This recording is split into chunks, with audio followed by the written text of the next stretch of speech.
অষ্টাবিংশ পরিচ্ছেদ। ভক্ত সঙ্গে গুচ্ছ কথা। শ্রীযুক্ত কেশব সেন। ঠাকুর শ্রীরামকৃষ্ণ শিবের সিঁড়িতে বসিয়া আছেন। বেলা অপরাহ্ন 5টা হইয়াছে। কাছে অধর, ডাক্তার, মাস্টার প্রভৃতি দু একটি ভক্ত বসিয়া আছেন। ঠাকুর শ্রীরামকৃষ্ণ এবার ভক্তদের প্রতি চেয়ে বললেন, দেখো, আমার স্বভাব বদলে যাচ্ছে। এইবার কি গুহ্য কথা বলিবেন? কিছু একটা বলিবেন বলিয়া সিঁড়ির এক ধাপ নামিয়া ভক্তদের কাছে বসিলেন। আবার বলিতেছেন, ভক্ত তোমরা, তোমাদের বলতে কি, আজকাল ঈশ্বরের চিন্ময় রূপ দর্শন হয় না, এখন সাকার নররূপ এইটে বলে দিচ্ছে। আমার স্বভাব ঈশ্বরের রূপ দর্শন, স্পর্শন, আলিঙ্গন করা। এখন বলে দিচ্ছে, তুমি দেহ ধারণ করেছ, সাকার নররূপ লয়ে আনন্দ করো। তিনি তো সকল ভূতেই আছেন, তবে মানুষের ভিতর বেশি প্রকাশ। মানুষ কি কম গা? ঈশ্বর চিন্তা করতে পারে, অনন্ত কি চিন্তা করতে পারে, অন্য জীবজন্তু পারে না। অন্য জীবজন্তুর ভিতরে, গাছপালার ভিতরে, আবার সর্বভূতে তিনি আছেন, কিন্তু মানুষে বেশি প্রকাশ। যেমন অগ্নিতত্ত্ব সর্বভূতে আছে, সব জিনিসে আছে, কিন্তু কাষ্ঠে বেশি প্রকাশ।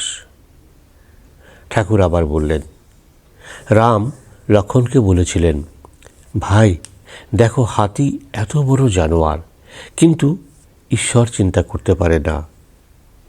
আবার অবতারে বেশি প্রকাশ।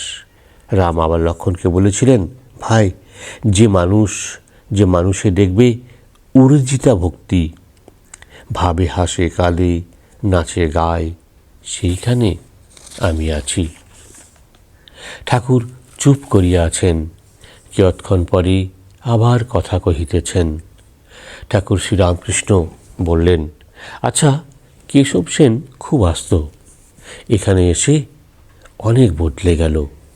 ইদানিং খুব লোক হয়েছিল।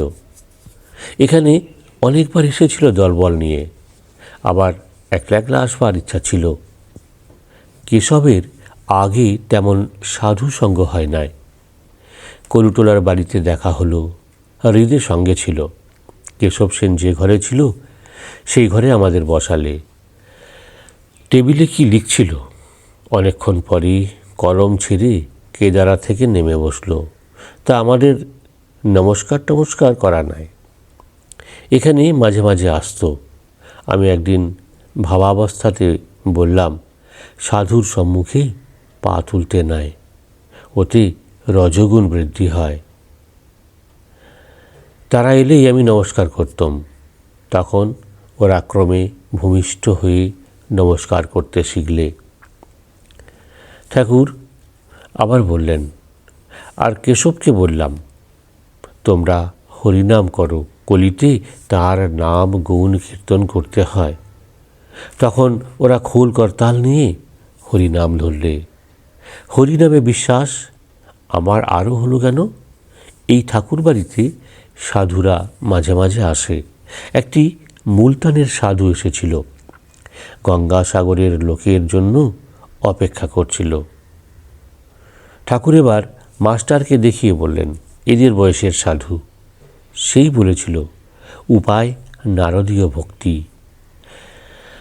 কেশব একদিন এসেছিল, রাত 10টা পর্যন্ত ছিল।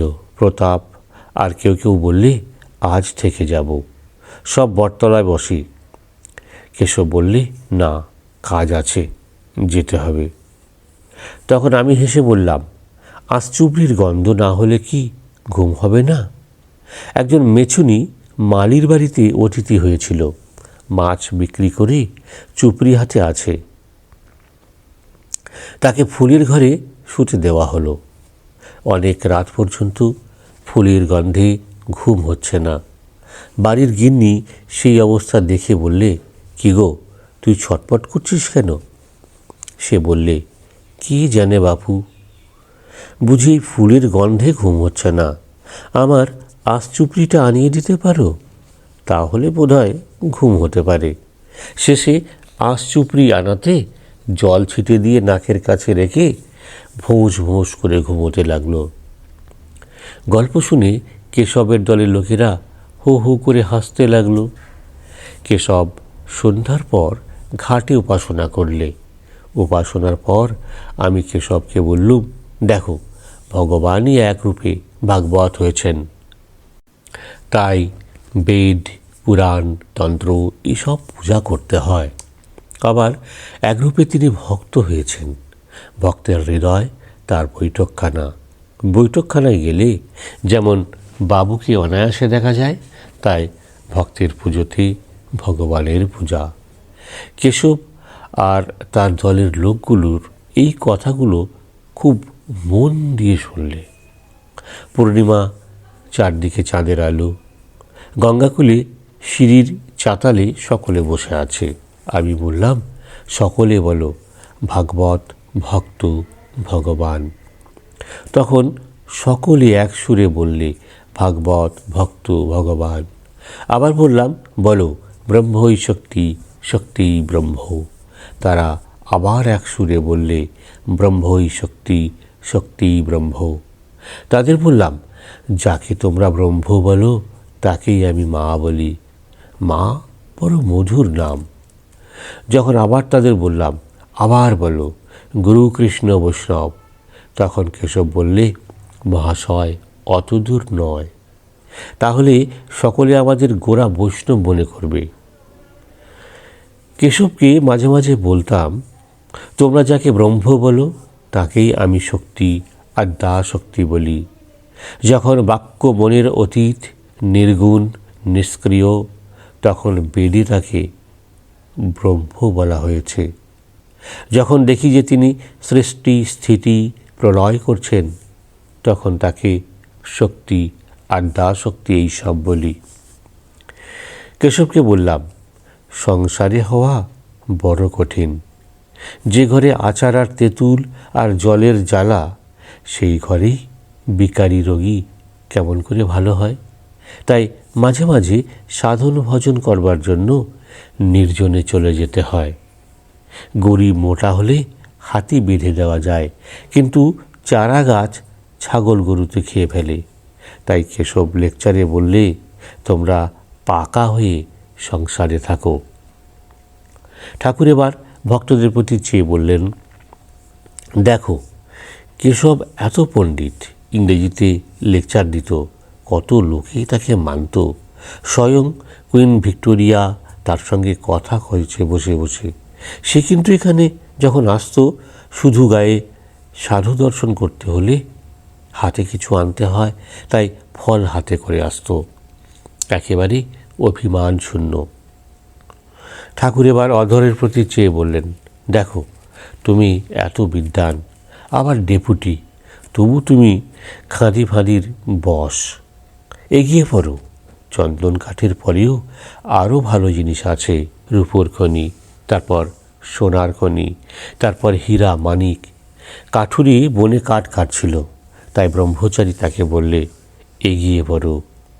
শিবের মন্দির হইতে অবতরণ করিয়া ঠাকুর শ্রীরামকৃষ্ণ প্রাঙ্গণের মধ্য দিয়া নিজের ঘরের দিকে আসিতেছেন, সঙ্গে অধর, মাস্টার প্রভৃতি ভক্তেরা। এমন সময় বিষ্ণু ঘরের সেবক পূজারী শ্রীযুক্ত রাম চাটুর্যে আসিয়া খবর দিলেন, শ্রী শ্রী মায়ের পরিচারিকার কলেরা হইয়াছে। রাম চাটুর্যে ঠাকুর শ্রীরামকৃষ্ণের প্রতি চেয়ে বললেন, আমি তো 10টার সময় বললুম, আপনারা শুনলেন না? ঠাকুর বললেন, আমি কি করব? রাম চাটুর্যে বললেন, আপনি কি করবেন? রাখাল, রামলাল এরা সব ছিল, ওরা কেউ কিছু করলে না। মাস্টার বললেন, কিশোরী গুপ্ত ওষুধ আনতে গেছে আলমবাজারে। ঠাকুর বললেন, কি একলা? কোথা থেকে আনবে? মাস্টার বললেন, আর কেহ সঙ্গে নাই, আলমবাজার থেকে আনবে। ঠাকুর এবার মাস্টারের প্রতি বললেন, যারা রোগীকে দেখছে তাদের বলে দাও, বাড়লে কি করতে হবে, কমলেই বা কী খাবে। মাস্টার বললেন, জি আজ্ঞা। ভক্তবধূগণ এইবার আসিয়া প্রণাম করিলেন। তাহারা বিদায় গ্রহণ করিলেন। ঠাকুর শ্রীরামকৃষ্ণ তাদের আবার বললেন, শিব পূজা যেমন বললাম ওইরূপ করবে, আর খেয়ে দিয়ে এসো, তা না হলে আবার কষ্ট হয়। স্নানযাত্রার দিন আবার আসবার চেষ্টা করো। আমরা এইভাবেই শুনব প্রতিনিয়ত শ্রী শ্রী রামকৃষ্ণ কথামৃত। আমাদের এই ভিডিওটি ভালো লাগলে অবশ্যই স্বজন বন্ধু আত্মীয় স্বজন সকলকে শেয়ার করতে ভুলবেন না। ভালো লাগলে লাইক এবং সাবস্ক্রাইব করতেও ভুলবেন না। জয় রামকৃষ্ণ, জয় রামকৃষ্ণ, জয় রামকৃষ্ণ।